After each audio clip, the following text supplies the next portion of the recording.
love again. But it's the only way you're ever gonna learn. You look back and it's all in the past. I'm dwelling on that.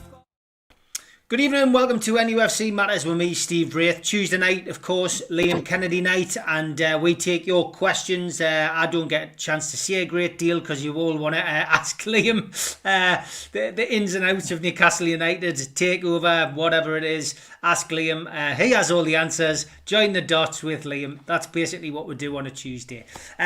Sorry I'm late, by the way. I had to finish a podcast. It's one well worth listening to. It's about a guy who is from Hartlepool who brought a book out a few years back, which I read, called Angel with Dirty Hands.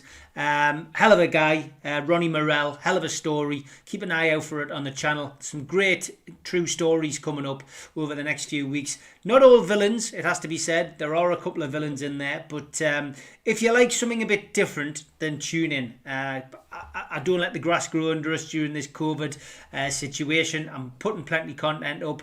Some of it you like, some of it you won't like. Yeah, keep an eye out for that one. Very special. And if you've battled addiction, he's a guy to listen to. He's been there, done it, got the t-shirt, come out of the other side. Very, very interesting guy. But apologies for being late. Peter Robson's got the first question in. Evening, gents. Question for Liam. Does Ashley have a plan B if the takeover fails and we are relegated? Do you see him investing again to get us back up if needed, or will he offload us to the first buyer? Wow, Peter. That's a hard-hitting question for you, Liam, to start the night. Yeah, it is. Welcome, everybody. Cheers for that question, Peter. It's the big question, isn't it? I think it's one that really is impossible to know the answer to. Does he have a plan B? We're not even sure about what his plan A really is. There's a lot of confusion about his motives, his reasoning, and taking the footballing decisions that are going on at the football club at the moment, which I'm sure we'll come on to tonight. I struggle to see the logic in devaluing the asset, in keeping somebody in Steve Bruce who himself is devaluing the assets of the football club in terms of players and other sort of things in and around the club. And to me, that doesn't really make much business sense. Look, I've better got it down to my name. I'm not a businessman. I'm not in the position of Mike Ashley, and I'm not really in a position to criticise him in that sense, to be honest. He's made a lot more money than I'll probably ever see.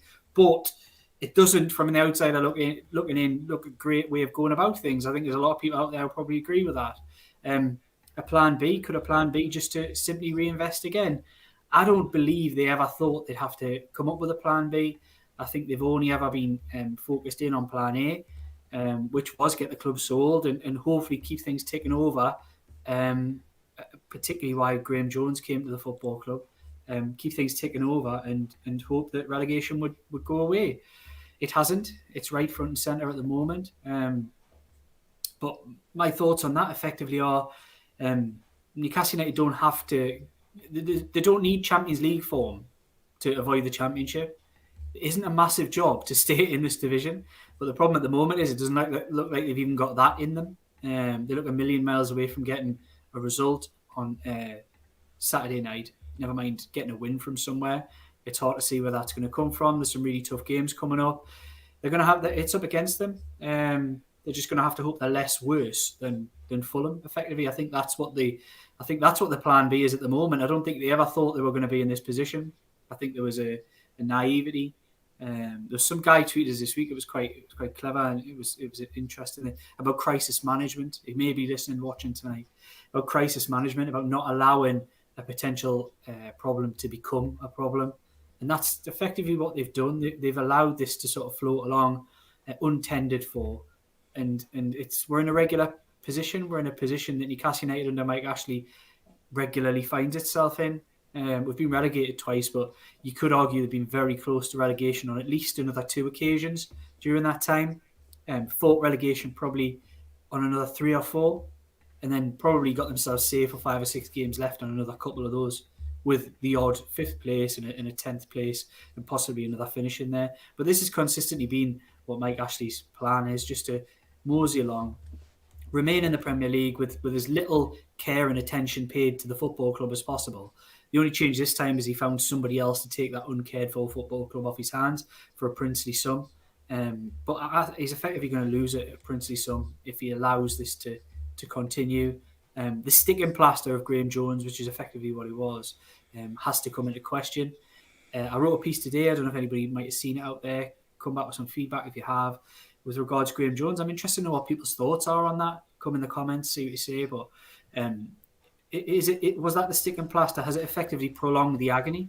Are we now probably further along with Steve Bruce now because of that tiny bump and slight change in identity and slight change in tactics? Are we probably not as far along as we should be with Steve Bruce? Might he not be in a job had Graham Jones not been brought in? It's an interesting question. He didn't want to sack him, did he? This is the problem.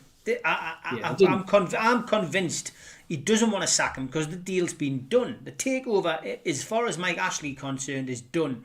The only sticking point's the Premier League, and it's a big sticking point. But arbitration and the lawyers which he has around him seem to be giving him the confidence not to sack Bruce because it's not going to be coming out of his pocket. So the whole Graham Jones thing seems to have been an attempt to help Steve Bruce or help Steve Bruce make a decision, i.e. fall on his sword and walk out. It's quite clear, and Steve Bruce has made it quite clear, he doesn't intend to do that. So we've only got a situation now, which was quite clear against Brighton, where two men are on the sidelines giving instructions to players, and the players are scratching their head, not knowing who to listen to. In fact, I think the players have decided to listen to Graham Jones, but they've got to still pay attention to Steve Bruce as well. It's a car crash. It's an absolute car crash. I mean, this whole thing this week, which Craig Hope has broken again. Obviously the mole in the hole is still active, despite it being an international break. But a 10% win record since December. 2 wins out of 20. We've now been given 6 days off out of a possible 9. Where's the logic in that, Liam? The logic in that is that Steve Bruce wants to go back to the northwest to his family home, doesn't he? It's nothing to do with anything else. That's what he's doing. That's effectively what he's doing. And you know what? He's the manager. He's entitled to do that. But if he wants this football club to remain in the Premier League, he needs to be coaching. He needs to be drilling. And I know he's not a coach. He doesn't have that in his locker. He's never valued tactics or coaching for a long time. Maybe he did at the start, but he certainly doesn't now. And I think we've probably seen from the results of 18 months before Graham Jones that there was no tactical nous or coaching ability among his coaches that he brought to the club, Stephen Clements and Steve Agnew.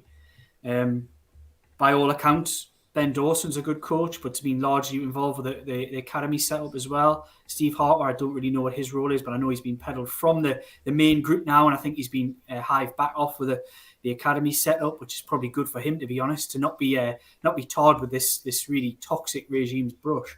But yeah, I think Graham Jones. I'm not doubting that Graham Jones has had an impact. I genuinely do believe that he has.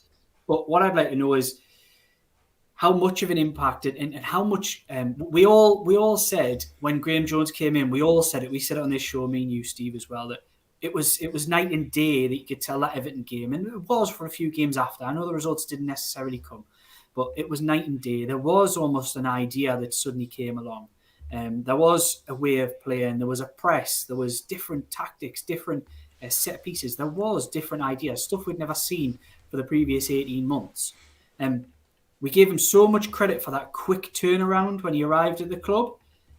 Does he deserve criticism for sticking to this, being so unpragmatic and not tweaking the system, the identity that he brought with him to fit the players and the personnel? Because that's 6 games Newcastle haven't won a game now. That Southampton game seems a long, long way off, and it's no surprise that it's been when Callum Wilson has been out the team. 6 games, Newcastle have not looked like winning a game since he left. Could he have tweaked it? Should he have tweaked it? If we're going to praise Graham Jones for the quick turnaround initially, surely we've got to criticise him now for not being able to tweak something and get the best out of the personnel that they've got at the moment. I think sometimes, and it's a dilemma, sometimes they'll praise Jones if it goes well and criticise Bruce if it doesn't. I think you've got to be fair and say, look, I think the problem in not changing something does fall at Graham Jones's door as well as Steve Bruce's. What I would say is, it's my understanding that a lot of the coaching on the training pitch, and look, it's going to be hard for any coach to come into a football club and start reinventing the wheel when you're in a relegation battle and you've already drilled one way to then have 3 or 4 options, say, for example, that a Graham Potter has got, where he can change system, he can change style.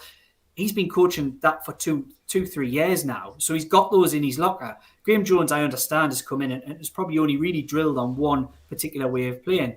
It's not easy to suddenly change and reinvent the wheel when you're fighting for your lives. But I think things could have been done. I think things could have been changed. And I think it's only fair that we point that criticism towards Jones when things are going badly, not just Bruce, because I think he's had a fair hand in this. And I think I'm disappointed. That's where this point of view comes from, is that I was really pleased with the tweaks and the changes and the just any semblance of tactical nous walking into the football club, and it was obvious to see. I'm just disappointed that it hasn't gone on from there. There's been he's stuck to the idealism of this false nine when they haven't had a false nine to replace Almiron. Stuck to the idea of playing the two wide strikers when they haven't really got the bodies to do that. When the two main men up in those positions, St Maximin and particularly Callum Wilson, are out. It frustrates me and it disappoints me that there hasn't been a way just to tweak the team. It was obvious for anybody to see that game at Brighton at the weekend that they did us with width and passed it around. In the first game, it was 3-0 the first game, and it was a walk in the park. 6-0 on aggregate. 6-0 on aggregate was exactly the same this time around. How do you not work that out? Now this is maybe Graham Jones didn't know anything about that. Maybe he should have done his research. But there's guys standing alongside him in that dugout. Steve Bruce has been there. He got done off them last season. He was done off them this season. So was Agnew. So was Clemens. Where are these voices? Where is the bottle? Where's the want for things to change? I don't think it's there. And I think you hit the nail on the head earlier, Steve, when you were sort of hinting at it, that I genuinely don't believe that these men want to be at this football club anymore. I think there's a lack of desire, a lack of want.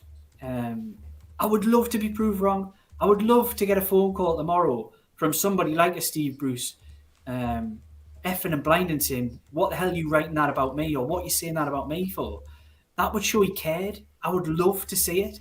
It won't happen. I know it won't come because I don't believe he does care that much anymore. I don't believe he totally doesn't care. He'll have pride in his own. He'll want to do well. He'll still want to do well, even if he's not putting it in anymore.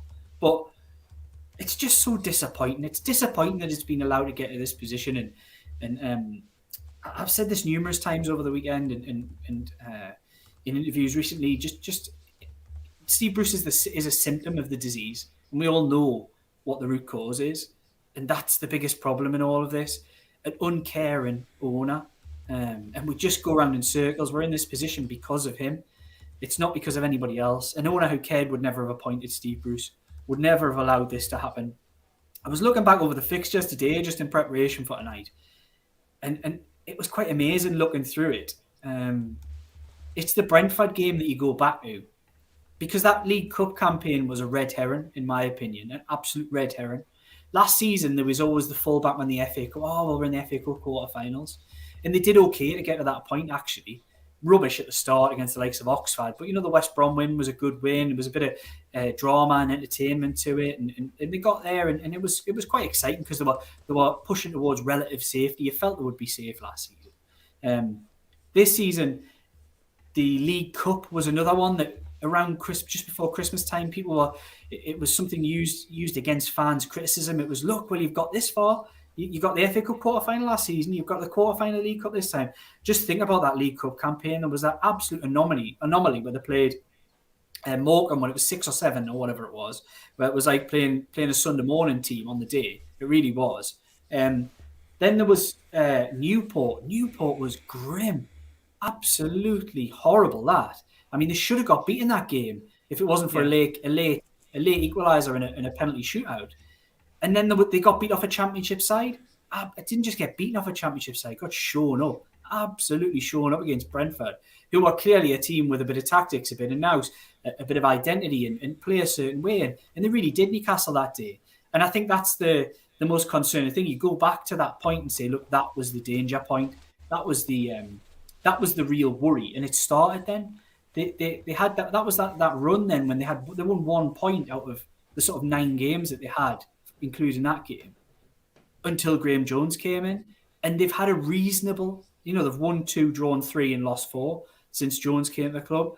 I mean, if they'd had that kind of form probably throughout the season, they wouldn't be in this position that they are now. I don't know. There might be people working the maths out there and they might say I'm wrong. But I think if they'd probably done that kind of thing mostly all the way through, they'd probably be all right. But that's not been good enough. They've needed more than that. Because of that ridiculous run from December through till February, they've needed a kick on. But I still think it's within their power. It doesn't need Champions League form. It doesn't need it. It would maximum probably need 3 wins. It might not even need 3 wins in this final few weeks of the season. It might not even take that. But are Newcastle United capable of even getting 1 win? Never mind 2 or 3. I've got real doubts because you don't turn around dressing rooms like what that looked like, and we've seen it. It's paper over the cracks effectively, because I remember talking on here before about the end of the Aston Villa game. The one where they totally passed it around Newcastle and really took the mickey that evening. It looked like a relegation. I've not seen people reacting. Players, when the camera was turning to them, looked like they'd either been relegated or lost a cup final. It looked like one of those. Everything that's happened since then has basically papered over the cracks. And I think that was the wallpaper was ripped off then on Saturday, and I think it was there for all to see. Players storming down the tunnel, players not listening to the manager, arguments going on, problems in the dressing room. The story that Lee Ryder wrote this week really knocked me for 6. It was quite a great little story, fantastic stuff from Lee Ryder of the Chronicle, where he talked about something from within the dressing room. He's obviously got a little feed from in there, and he talked about how some of the players, he didn't come in after the game, and some of the players thought he'd been sacked. Such is the understanding, that such is the gravity of the situation. The players are looking around at each other at the moment and saying, right, that's him gone then. That's him gone. It's got to be. He's not here. He's not doing that. And he wasn't. He's soldiering on. So the players believe he's finished. The fans believe he's finished. And I think deep down he knows he's finished as well, because he's changed in the last week. Gone is that confident, the bravado, the finger pointing, the I'm not taking any crap from anybody. No journalist. I'm going to find the mole. I'm going to look. Who you calling a liar? All that kind of rubbish that he came out with over the last 18 months or whatever. I'm going to do this my way. I'm coming out fighting. The gloves are off. I think we need the gloves back on, because this is absolutely horrendous. But it's all gone. There's none of that. And looking at him, he looked like a really sorry, tired, almost sadly pathetic man. He looked beaten. And we don't need that at the moment. And the players don't need that as well. We've got an owner who's acted like that for 14 years, and it's just sent the wrong messages throughout this football club. It's amazing that Newcastle United have been in the Premier League as much as they have because of the neglect from the top, to be honest, and the attitude that runs throughout the football club. But that attitude's really in the dugout now. It's painful to see. And players are players. They're gonna push the boundaries. They're gonna get away with things that they think they can get away with. This is like having the supply teacher in, and the kids are running amok. That's effectively where Newcastle United are now, and they're just gonna have to hope they've got a little bit of quality that's gonna see them through, because it isn't coming from the dugout and it ain't coming from the top, because they're not going to make the changes unless, look, Mike Ashley is a very instinctive, rash kind of person at times. And I could see him suddenly now making a decision saying, right, well, sod it, right, go on then, pay him off, give him X, Y, and Z, right, we'll move on. I could see that happening. I think it's really unlikely, but it's a possibility.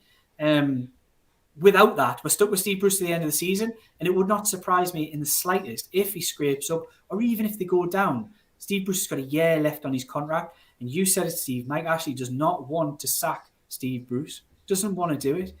Even Steve Bruce has effectively been begging to be sacked for about the last month, and he will not pull the trigger on him. It's quite amazing. It's amazing. It's good. It'd be good to see what people out there think as well. It'd be interesting to see what people's thoughts on the situation are. Plenty comments coming in. John Mockler sent me one by Facebook Messenger earlier today, just saying, where's the captain in all this? If this had been Alan Shearer or Kevin Nolan or anybody else, Glenn Roeder, they probably would have been to see the manager by now to try and sort this out, especially when you're in a relegation position, getting 6 days off out of 9. The Mole apparently says that the players aren't happy about that. has he got a point? Should Lascelles be stepping up? We heard rumours at the weekend of a players' committee essentially going to see Bruce. Is that true? Any rumour, any truth in that? There's a lot going on in the squad. Not all of it good. There's major issues in this squad. Major issues with morale. Major issues with blurred lines. Who is the manager? Who isn't the manager? Like I said, it's got the feel of a supply teacher with the kids just messing on until the main man comes back at the end of the week when he's done his training. That's what it is. It's unbelievable, and it needs strong characters. There are some strong characters in that squad. I know a lot of people out there say you don't see it and whatever. There are some strong characters in there, and they are fighting against this. But there's only so much you can do. There is literally only so much that can be done. And the problem is if things suddenly go badly, then they fall apart, they crumble. And that's what we saw on Saturday, that it was really poor, but they were just hanging on in there. And then suddenly when one goal went in, that was the end. That was it. It was going to be 3-0. I think that's probably going to be the case with anything when Newcastle United this season, that as soon as it goes, it's gone. They're just going to have to hope that they've got enough quality in games just to scrape something out. And I believe that there are conversations going on in and around the football club. But I don't believe any of them at the moment are conversations that will see Steve Bruce ousted from his position and Graham Jones brought in. I just don't. It's not what I'm hearing. I know that's not what fans want to hear. I know it's not what they want to believe as well, because you've all been watching this the same as I, same as everybody else, and you've been seeing this absolute dross for 2 years. The signs have been there for a long time. But that logic, that it's like Newcastle United, the football club, where you don't just leave your coat and your shoes at the door. You leave your brain and any sound football thinking, any football logic just gets left at the door because it's vacuous. There's not enough football people at the very top of this football club. There never has been, and until he leaves, there never will be. There's never been football people making football decisions. There's never been enough people who understand what it is to wear black and white. There's not enough people who understand what this club means. There's not enough people with roots in this area to really understand how much it means to the people of this area. There's none of that, and there's none of that connection as well with the players as well. And I think that's not been criticism of some people at that football club. There are some fantastic people who work at that football club who give heart and soul for it. But I'm talking about the very top of this football club.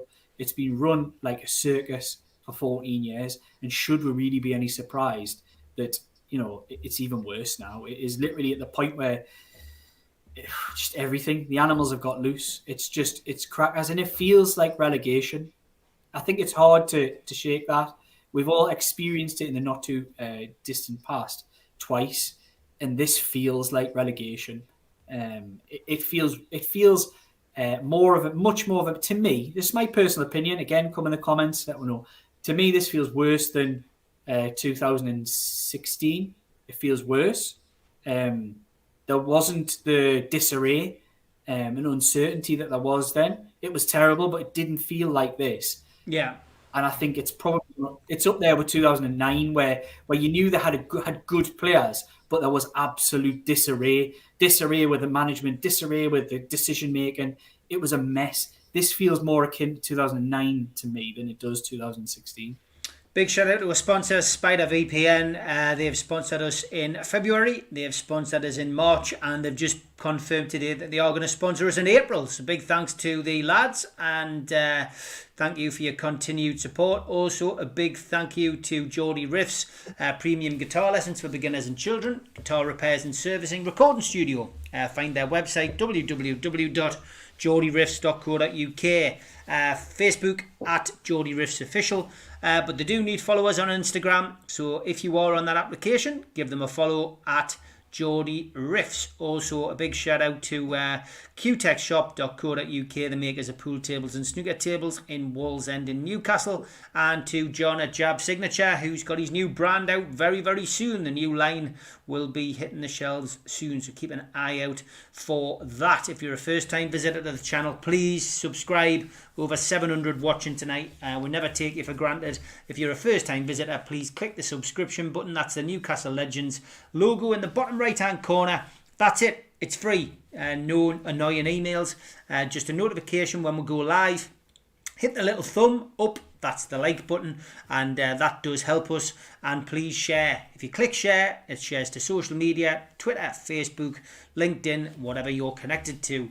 And join the comments section. That's where you get your points across, and you can do that on your phone or on your computer. If you miss any of the podcasts, don't forget we are on all of your podcast platforms, including iTunes and on Spotify.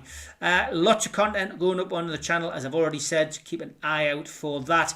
Did a great interview with Tony Sales yesterday about his new book, The Big Con. That'll be going up very shortly, but as I say, lots and lots of good content going up. Loads of questions. We never get through them all on a Tuesday, so apologies for that. I have to try and pick the best ones, and I do try to take us in different directions, not just the political side of the football club. Lee says, lads, what's your opinion on why we're sticking to the diamond, which is not working with the players that are fielded on the pitch? Why are we not playing the right players in the right positions? Something we've talked about before, Liam, square pegs and round holes. I think there's, not to go over too much that I mentioned, Lee, but thanks for the question. It's a lack of pragmatism. I just don't understand it. I don't understand how a coach can suddenly come in and have the impact that he had, or seemingly had, in such a short space of time. Cannot tweak and change things and move things just to make Newcastle a better organised side with the personnel that they have. It clearly hasn't suited somebody like Dwight Gale. It hasn't suited Dwight Gale. It hasn't suited Ryan Fraser. It hasn't suited anybody really.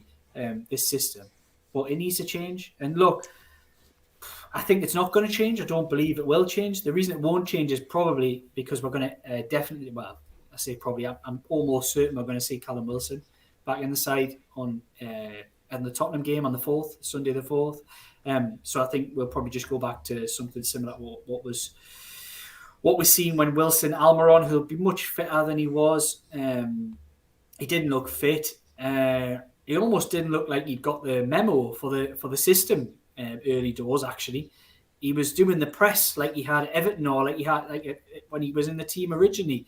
And I could see him looking over his left, looking over his right, and thinking, why are you not coming with us? Nobody pressed it. They didn't hunt in packs. It was just ones and twos. There was a real problem. And Kieran Clark said something that was picked up by PA and a couple of others. I think we had a piece in our paper yesterday about it. And it was quite concerning that Kieran Clark said we weren't up for the game. That's me paraphrasing. It was something like that. We weren't up for the game. Yeah, that's not the first time either. It's not the first time though, is it? We've seen them like that on 2 or 3 occasions this season. They're just not at the races. There's only 9 games left. If they continue like that, a lot of them's going to be championship players come May, and Newcastle United will be a championship club, and they'll get what they deserve. They'll need to show a bit of pride and step up in these final weeks of the season. Personally, I think to get anything. Callum Wilson's going to make a massive difference, and it could be a big boost, and it could be just enough in a couple of games just to get that result that Newcastle need, or win or two that they're going to need to pull themselves away. But they're banking a lot on one guy. They're banking a lot on it. To put themselves in this position has been criminal, to be honest, from the position that they were in December. I think in December they were about 10th in the table. They're probably only about 6 or 7 points off the Champions League spots. And now that they're basically, they've barely won a point since. And it's no surprise they are what they are. They absolutely deserve it. Twisterman says, my handle is the clue to how old I am. I have supported this club for 50 years, seen every high and low there has been. This is the lowest ebb that I remember, and it breaks my heart. Seeing lots of messages like that in the chat over the last few days. Tom Dixon asks about Adam Armstrong. It's a story that started to circulate over the last 48 hours that potentially, whether they're in the Premier League or not, Newcastle are looking at potentially bringing him back to the club, which obviously means they have to pay for him. I found it ludicrous. I know he's hitting the goal scoring charts along with Ivan Toney, but they weren't good enough when they were here. Yes, they're better than they're clearly going to be better than Joe Linton, you would imagine. But other than that, you know, is that a good move? Is it the right move? Has he improved that much? I'm not really sure. I think there would be better players you can bring in, but I don't know. I guess it would take anybody, but it's not going to help the relegation battle. Well, what I would say is that I think if I always thought Adam Armstrong did have something. I was never 100% on Ivan Toney, but I thought again he had something. I think at that stage in their careers, they needed to go and play games. And I think that's the case with a lot of young players. Going away and playing games has made them much, much better players. They've really pushed on. I think Adam Armstrong would be a good signing, whatever division Newcastle United find themselves in, because I think he is a talented footballer. And I think he's a much better version of Adam Armstrong than what we've seen when he was at Newcastle United. He wasn't coached properly at Newcastle United. He was cherry-picked from the academy at a very, very young age. Didn't play enough games, didn't play enough academy level football, and didn't get the loan deals that he should have got at crucial ages. I mean, he was ahead of his time. At 16, he was one of the best in the country. At 17, he could probably say the same. By the time he got to sort of 18, in 19, he'd started dipping. And it was a shame because I think he's a very, very talented footballer. Do I believe that Newcastle United are going to go out and splash big money on any player this summer?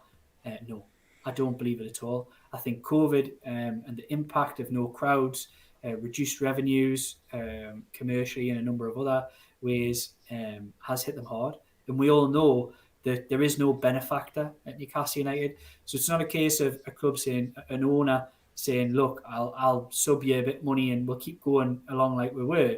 Newcastle United will run on what money is in the bank at Newcastle United, and that's going to be severely reduced because of the last 12 months and potentially the next 12 months. Let's not beat around the bush here that because of COVID, revenues at Newcastle United are going to be severely affected for a long, long time. Even if Newcastle United stay in this division and Mike Ashley's still the owner, and we somehow get crowds back by the end of the year, the crowds will be massively reduced anyway, because the hunger to go back to Newcastle United, I personally think, will be much diminished because of the last 12 months. People break habits, people change. They still love the club. It doesn't mean they love it any less. But maybe they found new things that they do. Maybe their lives have adapted. Maybe they see that extra 50 quid going in their pocket on a that would have normally gone out and thought, you know what, am I missing that as much to fork that out? Maybe I don't know. Maybe there might be a total switch when people are allowed to go back. But I think the malaise that's surrounding the football club is probably going to affect that. We've seen it when everyone could go. The 10,000 ticket drop, I would anticipate you'd probably see another 50% drop on top of that as well. When everyone does get an opportunity, free reign to go back. So I would be surprised if Newcastle United will buy anybody for those kind of figures. Adam Armstrong is going to be a £20 million footballer. Newcastle United have got a significant sell-on fee that was inserted in that deal. So it would reduce the deal for Newcastle United should they buy him. But I still would be very surprised if they're shelling out those kind of figures. So say it's a 40%, I don't know what it is. That's what's been rumoured, it's a 40%. That's massive, by the way. It's very unusual to have that kind of level of sell-on fee in any deal. But some are saying it's 40%. So say he's a £20 million footballer. That cost Newcastle United £12 million. I still think a £12 million outlay on one player is a big ask due to the financial implications of the last 12 months. It is when you could have had him for nothing. Dear God. Typically Newcastle though under Ashley, if that is the case, and if we are still under Ashley when the deal is done, or if the deal is done. The bad news coming out of the club today, of course, inevitable. Isaac Hayden out for the rest of the season. Yeah, big blow. He's a player that cares. He's one of the ones that you'll know you'll get 100% from. He'll give it his absolute all out on the pitch, and it's a real disappointment to see somebody like that get such a freak injury. It was so disappointing the way it happened. It was just a freak injury. It's good that it isn't going to be a long term, but it's going to keep him out for the next few months. Doesn't need an operation. He'll be probably back for next season, which is good. But where will Newcastle be playing? He's the type of player that one of the ones you'd really would want to select, because you know he'll wear his heart on his sleeve. He'll get stuck in, and even when he's fallen out with a manager, he's still been out there giving his absolute all. It's a disappointment, a real disappointment. Look, I don't think he fitted in the system. With this obsession with playing Jonjo Shelvey as the pivot in the midfield, that was Isaac Hayden's position, and it's moving people around to shoehorn Jonjo Shelvey in where the manager really wants him to. And what I don't know if I mentioned it earlier, I want to make that clear, is that it's my understanding that Steve Bruce selects the personnel in this team. That remains. He picks this team, and that's why we see certain selections. He picks this team. He doesn't do the training and doesn't do anything else. That's all. My understanding is that's all down to Jones and the coaches there. He doesn't do any of that, but he still selects the team. So you can see there where the divide is. You can see there that could easily cause problems for anybody. When somebody is coaching a certain way, but then players who aren't suited to positions in that system are shoehorned in. Jonjo Shelvey being one of them. Isaac Hayden has been another one in recent weeks. He's almost played because he's there, but it hasn't suited him being in that box-to-box, the left-hand side of that three in the midfield. It hasn't suited him at all. He looks out of position because he should be the number 4 in that midfield. But Jonjo Shelvey is sort of shoehorned in any way, shape or form. We've got to remember Jonjo Shelvey, go back to the Everton game when Newcastle United did win there and won quite convincingly. Jonjo Shelvey played the left-hand side for those first few games. But it was found quite quickly he didn't have the legs to play that position, so was shunted into the middle, and Isaac Hayden was moved across because he will do the running. Quite an incredible way to pick a team, in my opinion, and shows that, look, Steve Bruce hasn't got a lot of friends at Newcastle United at the moment. Jonjo Shelvey is one of them, so it's no surprise he's going to pick him week in, week out, is it? Yeah, is that true about Galen Carroll storming off, not doing the warm down that Rafa Benitez has got us saying? Yeah, it's true. Yeah. Okay. Two players who were totally peed off that they're not even being looked at. Look, whether you think they're good, bad, or indifferent, put yourself in their shoes. It's been rubbish. Newcastle have barely scored a goal this season. Been terrible in front of goal. And you're looking at somebody like Dwight Gale, who, in his mind, he'll be thinking, well, I can score goals. I want to be out there. Why am I not getting an opportunity? And Andy Carroll, desperate to stay at the football club. Yes, his legs are gone, but he cares. His heart's in it. It'll be killing him not being able to put something out there when he's watching this going on. Helpless, totally helpless, the two of them. They're like us. They're sitting in the same position. Helpless. They're watching spectators while Steve Bruce sort of moves the deck chairs around in the Titanic, and Isaac Hayden when Isaac Hayden going out, Jeff Hendrick just happens to be dressed as a deck chair, I would imagine. He'll be the next one in, Jeff Hendrick, and everybody knows. Everyone knows it's a disaster. It really is, but that's where we are. What was the result of your snap poll on Twitter today? And what was your snap poll? Because I've been busy today, so I haven't seen it. Oh, so we did a snap poll. If you just bear with us, Lee, I'll have a quick look. So I did a snap poll today where I effectively said I just wanted to get it in writing, get in figures, where what people thought. I know what people think, but it's just nice to sort of back it up with some kind of poll and figures. I'll get the exact question. Snap fan poll. Do you think Steve Bruce should be sacked as Newcastle United manager?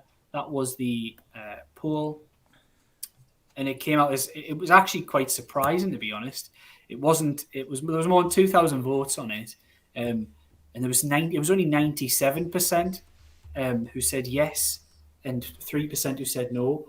I can only think that the 3% who said no was potentially Alex Bruce, his mates. It could have been Mackhams. I just don't get where 3%. I expected it to actually be higher. But yeah, so that's where we are, 97%. You should have done what I did on Saturday, which was the two options I gave on my poll asking a similar question were yes and yes. So typical Mackhams, who hit what the thought was no, actually hit yes, so I got 100%. Yeah, brilliant, absolutely brilliant. I did have loads of comments going, who the hell's the 3%? So even some of our fans weren't looking at the fact that I'd put two yeses, but never mind. Yeah. Martin Colley says, hi Liam, does Mike Ashley want Newcastle relegated? Because it's easier to sell the Saudis because of less stringent owners and directors tests. I mean, lots of people asking the same question in the chat. Is it part of some kind of grand plan by Mike Ashley that we drop down? No, Martin, don't give him that much credit. This is not a grand plan for Newcastle United. He's made a big mistake. If Newcastle United get relegated, he's made a big mistake. Don't give him that credit. He's not even a gambler. There's too many positive connotations, even though it's not a great word. He's not a gambler. I think that feels too positive. He's a waster. I've said it on here before. He's an absolute waster of this football club. And there isn't a grand plan. It's not going to be easier. Tell me any league organisation that's going to totally go against the Premier League. The Football League live off the Premier League. Yes, they do their own tests. Yes, they're a totally independent organisation. Without the Premier League, the Football League is dead. It is finished. It does not exist. There is no way the Premier League are going to find X, Y, and Z wrong with this takeover and will not pass it. And all of a sudden, in May, because you become a championship side, does the Football League go, I know they didn't want to pass it, but we will. We've got no problems. Doesn't happen. Ain't going to happen. It needs to. This seems to be a rumor that's gone around time and time again. Some people believe it is absolute. It just isn't true. The tests are largely aligned. They're effectively the same thing. Yes, they've allowed some unscrupulous owners through, but we've seen the Premier League do the same. This was about specific issues as to why they didn't pass this deal. And those specific issues will largely be the same if the EFL do the test. Yeah, Lee Errington says, if Liam, it feels worse this time round as we have seen this in the making for almost 12 months, and the takeover has been a massive distraction to anyone. You're not going to get any disagreement from us, are you? No, I agree, Lee. Totally agree. Yeah. Nicholas from the Felon says, cheer up, everyone. I'm getting me jab Friday. Felon High Street Library. Woohoo! Some good news. Good luck, mate. Good luck. Yeah. So we're getting closer. I knew I was younger than you, Nicholas. Ferry Hill Mag says, Steve, Liam, how do you think our season will pan out? Relegation or survival? I personally feel we're going to stay up by the skin of our teeth at the minute. And I know that's a change from what I said a few weeks ago, but I can change my mind. And I don't think Fulham are going to do it. I think Fulham are just as culpable as we are. I think they're just as bad as we are at times as well. But I think the return of Callum Wilson will change things, and I think we'll keep him fit. And I think there's always crazy results, but I think we'll just do it. Liam, what do you think? I think we'll go. I do. I can see what you're saying, Steve. I could easily see that happening. I could easily see a couple of results here and there. And let's not mess around and think that Fulham have suddenly become like peak Barcelona. They're not going to go out and win games left, right, and centre. Their run of form, they've had a really good run of form. They don't last forever. They might have a dip. They might not. They might continue on a decent run. But history tells you that they might well have a dip, and they probably have started having one. They've lost the last couple. They're not a great side. Newcastle United, as I said earlier, just have to be not as bad as them in the final weeks of the season. They've got a game in hand. Yes, it's Liverpool away, but you can't write any games off. They've only got 8 games left. If they win another, say for example, let's talk through their final 8 games. If they win another 2 of their last 8 games, then what does that do? Newcastle United would need to pick up 4 points, add in another couple of draws.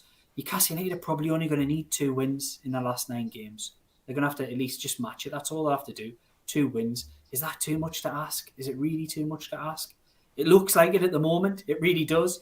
But you've got to hope. It's a big one. And I believe that Callum Wilson, I'm not going to pin my hopes on Ansett Maximin because you just don't know when he's going to be fit and we don't know what his mindset is at the moment with things that have been going on off the field. But Callum Wilson's a different kettle of fish. That boy is hungry. He wants to be at this football club. He wants to score goals. Doesn't want me to get relegated. And I would imagine, Ryan Fraser has been a pain in the backside and he hasn't been a good signing. But he'll be a better player when Callum Wilson's there as well because they bounce off each other. They get on with each other. There's a chance Newcastle United could scrape a couple of wins. But I would hate to be going into that last day of the season needing something at Fulham. I would hate to be doing that. Because if they are, then... There's part of your 3%. There's part of your 3%, Liam. Abraham says, guys, let's stop this negativity. Let's get behind Bruce here and see where the season takes us. I can't get behind Steve Bruce. I don't believe in what he does. Unfortunately, Ibrahim, we'll have to agree to disagree on that one. Unfortunately, Kay Patterson says, Liam, any truth in Bruce looking to leave with a negotiated payoff? Another rumour that's doing the rounds that there'd been a negotiated payoff of around about 1.7 million. It was very accurate. I was convinced that was just Mackham stirring things up, but you might have a different angle on that. It is a rumour that's doing the rounds. Whether there's any actual truth in it, I don't know. But maybe Mr. Kay Patterson could ask his contacts of his own. Yeah, exactly. Kevin says, is there anything new you can let us know about arbitration, Liam? No, it's large. It's a good question, Kevin, because I know it's something that people have been bringing up recently. It all is confidential at the moment. There's not going to be the big reveal that we seen a couple of weeks ago. This is going to happen, and it's going to happen without our knowledge, effectively. And then I think we'll find out when there is some kind of result, whichever way it's gone. Unfortunately, I wish I could give more than that, and I wish I was sitting in a position where even I could steer you and say that I knew, but I don't. And it's confidential, and that's the way it should be. If it wasn't confidential and it was leaking out everywhere, then there would be real problems with something that has to be confidential and has been ruled by a high court that it should be confidential as well.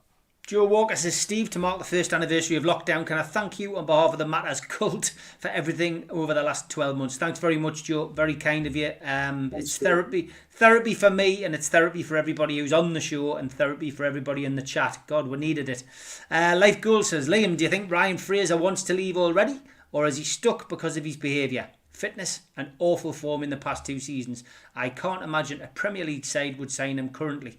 I know Fraser's not your favourite, but does he want to go already? I mean, I can imagine not many people want to hang around if it's going to continue like this, but a drop into the Championship is not what he wanted to do with Bournemouth. I can't see him wanting to do it with Newcastle. Cheers for the question, Life Goals. It's quite a simple one that I'll answer quite quickly because I know I've got lots of questions. I don't believe Ryan Fraser wanted to sign for Newcastle United in the first place, full stop. There you go. Bill Smith says, do you think after the COVID and the return, fans going back on the ground, there will be many fans wanting to return? I mean, it's a big question, isn't it, about fans going back? I think it'll take a dip again. It'll take a hit whenever we get back. As you know, I'm still not convinced we're out of COVID. I think we'll still be going through this, this kind of ongoing situation for another year yet. I think it's a bit of a false dawn about, everybody saying we're getting back to normal, and they're already starting to talk about another wave coming, etc. And yeah, I haven't got carried away. I don't know why everybody else is. I don't believe a word that comes out of any politician's mouth. Occasionally Ian Mearns, but not any politician. But yeah, what's your thoughts on Bill's question? I think there'll be a big dip. Like I said earlier, I think you were talking about a 10,000 dip. That was when everybody had full reign to go whenever they choose. I think you're probably talking at least another 50% drop on that. I think it could be quite considerable. I don't think that'll be the case everywhere. I think there might be a drop somewhere, but I think Newcastle United, because of the perfect storm, almost imperfect storm that it is at the moment, that I think it'll be a big drop, massive. Yeah, Mainston Junction says 2 wins, Liam. It's a big ask. 2 in 20 tells you that. Fraser's garbage. We got Burnley, West Ham, Fulham. Only chance of wins. Get behind Bruce. My ribs are hurting from laughter.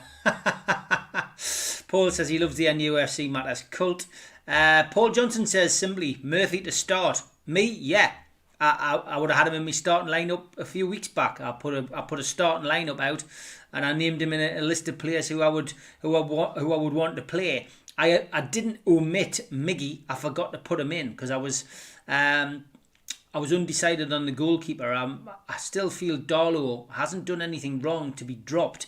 And what I'm intended to do was pick Darlow or Dubravka and ended up leaving them both in, and I forgot Miggy. But Murphy was in my starting lineup, and so was Murphy. So I mean, what would you say, Murphy? Would you have him in your starting lineup? He's been the most creative player, and we seem to have had a bit of a bounce when he's come on.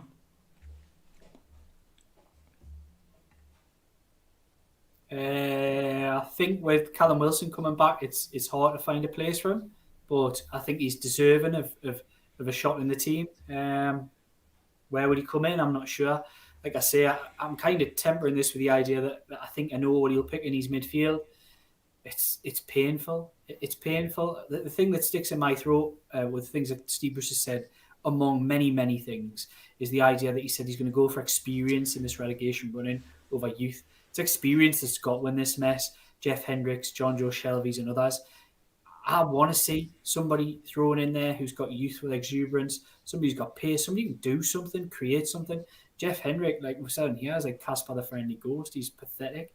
I really wouldn't have anywhere near my team. I'm not a fan of John Joe Shelby, neither are you, Steve. I think most people out there have probably had that fill, absolutely had enough of having him in the team. I'll go back to substitutions. Yes, I would have Jacob Murphy coming on. Is he enough to start? I don't know. I don't know if I can find a place for him. But I think the biggest insult that I thought came about at the end of the game was bringing Sean Longstaff on. I think that was an insult. I think it was a deliberate insult by Steve Bruce, bringing him on in that game, having not given him a shot since Sheffield United. I think it was a very deliberate act, and I didn't approve of it at all. I think he's done it before. I've mentioned on here I did it with Matty Longstaff, where he played him almost to rest other players, and he was that good in the games he couldn't drop him. And he played him, having never played him consistently for 2 years. Played him till he dropped in that Leicester game, and he was literally blowing out his backside. And it was just, it's these bizarre, deliberate, idiotic decisions. The Paul Dummett one, I'll go back to. Paul Dummett played him, brought him back from injury, played him against Arsenal, played 120 minutes against Arsenal in the Cup. The lad had come back from a year out. He virtually had a year out with various injuries, muscle injuries. Had little comebacks, but never really got back in the side. Year out, played him 120 minutes, then picked him on the Tuesday night in that Sheffield United debacle. Like, it's these decisions that are just bloody amateur. And he should be looking in the mirror, and he should be embarrassed with himself making these kind of decisions. I rank that Sean Longstaff one. I think it was a very deliberate act. And it's from somebody who everybody seems to like. Ask any manager, all the managers in the Premier League, they're all his best pal, giving him a hug and a kiss in the start of games, having a laugh and a carry on. That's not a good sign. Not all the top managers don't like Jose Mourinho. All the managers don't like Pep Guardiola. They didn't like Rafa Benitez, all of them, because they're winners. They win things and they rub people up. Steve Bruce isn't a winner. He's a loser. He's a Premier League habitual loser. Any Newcastle United deserve him? We don't. Fans, journalists, players don't deserve it. Newcastle United, the football club, as they are at the moment, the current owners, deserve a manager like Steve Bruce, who makes embarrassing decisions like what he did on Saturday. Tom Dixon's asking, is ASM going to be fit for the Tottenham game, or have we got to wait a bit longer for the mercurial Frenchman to reappear in a black and white shirt? If he fancies it, he might be. I don't know. Yeah, that's the $1 million question, is it? If he fancies it. What a player, but what a player to have in a relegation battle. Kirk says, in my opinion, some senior players have probably groomed Bruce to pick them by having some patter with him or offering him a bacon sandwich from the canteen. Now, that might sound offensive, but I'm not being funny, Kirk. You're probably bloody right. And that's what Shelby did. It's that whole old, like, best pals act, you know what I mean? It's like, it makes you cringe. It's dinosaur, it's prehistoric, it's awful. And Shelby wheeled his way back into, to the new gaffer's affections. You see it all the time, and it's really, really, it's caused these issues, I said, go back and watch the episodes. I said Shelby would cause this issue. And for me, he is culpable in this, because he splits opinion. I'm really, really convinced he is the biggest problem in that dressing room. I really am. But, it's only my opinion. I might be completely wrong. But when Rafa Benitez drops you and you can't get in the first team, and you're basically, on the outskirts of the squad, ready to leave in the next transfer window with a man as good as Rafa, then that he's an issue. He's a bad apple, and for me, I just wouldn't have him anywhere near the team or the football club. But that's it, Steve, he was only kept at Newcastle United because Benitez was reluctant to let any squad members leave because he didn't believe they would be replaced. The only reason Benitez hung on to people like John Joe Shelby, who Benitez was happy to let walk that first summer when Newcastle United got relegated and he stayed on, he would have got rid of Shelby in a heartbeat if they could have found a takeout with the wages that he was on. But he didn't. And if you remember rightly, he didn't start the season either. He didn't play the Fulham game. He didn't play the one after. It was only after that he came in when Newcastle United was struggling a little bit. He got an opportunity and really grasped it with both hands up until December. And he never kicked the ball at the back end of that season. Even though probably some people rewrite history, he was only good for 3 months that season. But he would have got rid of him in a heartbeat. And the only reason he stayed for the years after that when Benitez was in the Premier League was because Benitez's fingers were burnt totally and that trust was eroded. In the January of that season, where they thought he was going to get to spend the Sissoko money, didn't get it. There was no trust. He signed Christian Atsu because he knew he could get him for a relatively low fee. Not because he wanted to sign him. He got Javier Manquillo in because he knew he could get him for a cheap fee, not because he wanted to sign him. Joselu was exactly the same. He didn't want to sign Joselu, but he knew he could get him. That's why John Joe Shelby survived so long under Benitez. It wasn't because he valued him. He would have got rid of him in a heartbeat. It was something totally different. Stephen says, we won a Fun 88 competition to watch Newcastle train under Rafa. Shelby was the laziest trainer I've ever seen. Richie was a winner. Kicks off when a throw-in goes in against Kevin McGarry says, do you think Maxi's fake an injury? I think there's certainly reluctance to be any part of this relegation team. We've seen this with players in the past, haven't we? And there's been certain players that have gone on strike. I mean, maybe he's not always at our club, but players who've come in with a bad reputation. Another Frenchman, of course, Ben Arfa, came with a similar reputation, went on strike at a club. Brian Fraser didn't want to play, I suppose. It's another perfect example. But I wouldn't say he's fake an injury. I just think, I just don't think he's up for the fight. Yeah, I don't think he's faking injury as well. But I just think the social media image, the image that he portrays to fans is an act. I've got grave concerns about him coming back and being the player that he was last season. Because let's be honest, apart from the odd flash this season, he's been rubbish as well. He hasn't really produced this season largely, apart from the odd flash here and there. We need him to be the Alan St. Maximin of lockdown. We need him to be that. I've just got grave doubts he will be. Grave doubts. Yeah, Michael Owen getting a shout by Alan Thompson. That's a good one. Eddie's put his team in. Dubravka, Manquillo, Lascelles. I wouldn't have Lascelles in. Fernandez, Lewis. Wouldn't have Lewis in. I know people are saying Dummett looked shot, but I think Dummett looked shot because of the players around him. Matty Longstaff. Willock hasn't done a great deal since he came in. ASM, Almiron, Fraser, Wilson. We could hurt teams with a 4-2-3-1. All about opinions, Eddie. I just want a team that's going to combat, commit, put everything into it.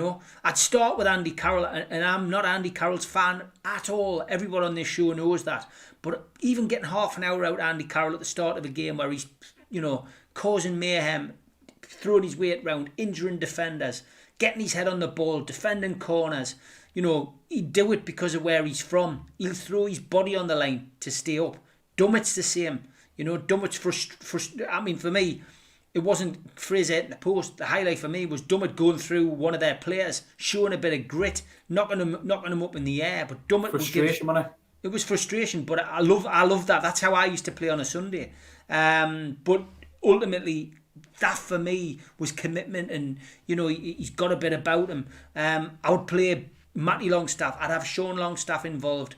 I'd have Sorensen, even though people say Steve he hasn't played any football. He's not used to that level. Get him on the bench. Get him involved. Players that want to play. These players who are cheating a living in a black and white shirt are not going to keep us up. We've got to screw a loaf on, but we won't. We won't do it. No. We won't do it. If Bruce is in charge, we're stuck with these players. We're stuck with his formation. We're stuck with his tactics. And I'm afraid, unless Fulham do what I hope they'll do, which essentially is not get the points that they need, I just genuinely feel, I just genuinely feel that we're going to be let down by these players. But I think we'll stay up. I still think we'll stay up. We got asked earlier on. I still think we'll stay up.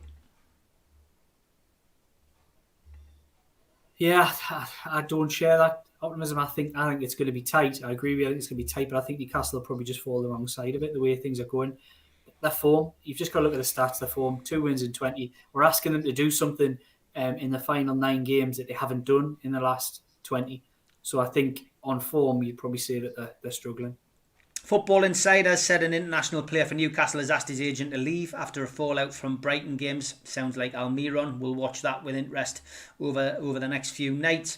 Lots of questions coming in. We'll try to get through as many as we could. Paul Oxley says 2 home wins. Who against? Paul, lots of things happen in football. You never know. At the moment, we'll look as if we're hurtling towards the championship, but you never know. There could always be another team that goes on a similar run. At the minute, it's about points in the bag. We've got more points than Fulham. We're above them. We've got an international break to try and get things sorted out. When they're in, of course. Rest. That'll do it. Yeah, God, we'll just have to wait and see. Plenty to talk about, though, of course, over the next few weeks. And as always, great to have you on, Liam. We've hit the hour again. Straight jacket for Mr. Wraith, says Brian. Thanks, mate. Rafa Benitez has got. We'll give you the last comment. He says the remaining games: Tottenham, Burnley, West Ham, Liverpool, Arsenal, Leicester, Man City, Sheffield United, Fulham. I think we'll be on 35 points going into the last day. Final day versus Fulham will decide it, and you've already heard Liam isn't looking forward to that. Liam, where can people find your work? Well, you'll see me handle on here at Liam J Kennedy 23. Just give us a follow on Twitter if you like the sort of thing that I do on here. Also run my own podcast, Mouth of the Time, which Steve's been a guest on a few times. Brilliant guest, I might add. We also we run a subscription system at the Shields Gazette. So, like I say, if you like what we do, you get access sort of 4 or 5 articles a week. But you'll get that without ads. You get the analysis, the breakdown of games, all the kind of stuff that you'll see me talking about here. You'll get all that, and I think it's only about £1 a week, £2 a week. So anybody feel free to jump on and help out, keep me in a job and allow us to do things like this for free. Mark Mosley, I'm an Everton fan. Last season, Liverpool were one season wonders. Mark, certainly right this season. Pickford, Knack and Van Dijk cost Liverpool the league this season, I think. Join us tomorrow night, 6 o'clock till 7 o'clock, when I'm joined by the Retro team. We are looking at Newcastle's fixtures against Birmingham City. Rather strange one to be looking at that one, but we're doing it all the same. We always take suggestions from people in the chat. Birmingham City came up, so that's what we're doing.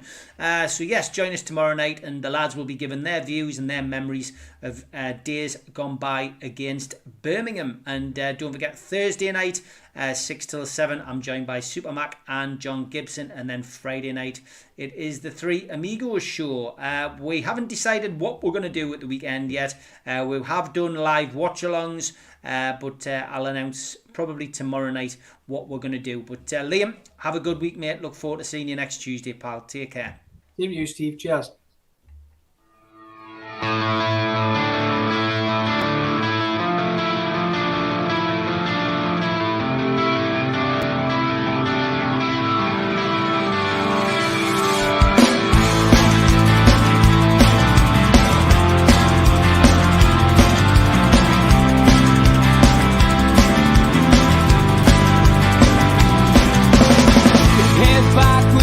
Attack. It feels like I've been talking to myself again, but it's the only way you're ever gonna learn. You look back and it's all in the past.